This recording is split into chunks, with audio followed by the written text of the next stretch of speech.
আমরা সবাই জীবনের কোনো না কোনো পর্যায়ে ভয় ও উদ্বেগের সম্মুখীন হই, তবে কোরআন আমাদের জন্য আশার আলো হয়ে এসেছে। আজকের ভিডিওতে আমরা শেয়ার করব কিছু শক্তিশালী কোরআনিক আয়াত যা আমাদের ভয় ও দুশ্চিন্তা দূর করতে সাহায্য করবে। আল্লাযীনা ক্বালা লাহুমুন নাসু ইন্নান নাসা ক্বাদ জামাউ লাকুম ফাখশাউহুম ফাযাদাহুম ঈমানাও ওয়া ক্বালু হাসবুনাল্লাহা ওয়া নি'মাল ওয়াকিল।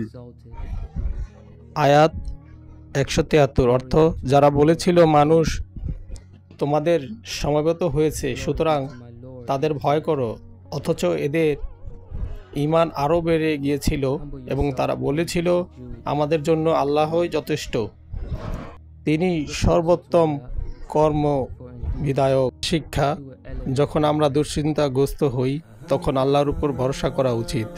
নবী সাল্লাল্লাহু আলাইহি সাল্লাম ভয় ও দুশ্চিন্তা দূর করার জন্য কিছু কোরআনিক দোয়া বলে দিয়েছেন। সূরা আত-তাওবা। বলুন, আমাদের সাথে কেবল তাই ঘটবে যা আল্লাহ আমাদের জন্য নির্ধারণ করেছেন, তিনি আমাদের অভিভাবক, আর মুমিনদের উচিত আল্লাহর উপর নির্ভর করা।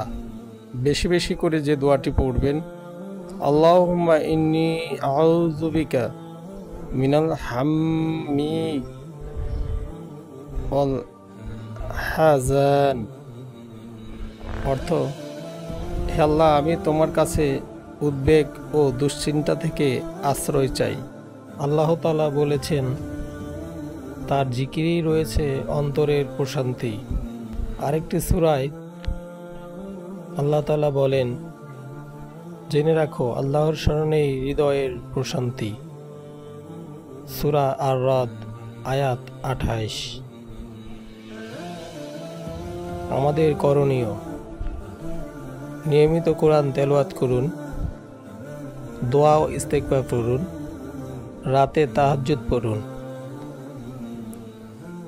ভয় ও দুশ্চিন্তা থেকে মুক্তি পেতে আমাদের উচিত আল্লাহর উপর ভরসা করা, দোয়া করা এবং কোরআন ও সুন্নাহ অনুসরণ করা।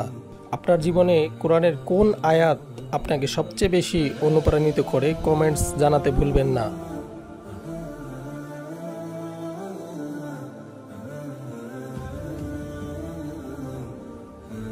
তাই আমাদের চ্যানেলটিকে সাবস্ক্রাইব করুন, লাইক করুন, শেয়ার করুন এবং পরবর্তী ভিডিও দেখার আমন্ত্রণ রইল।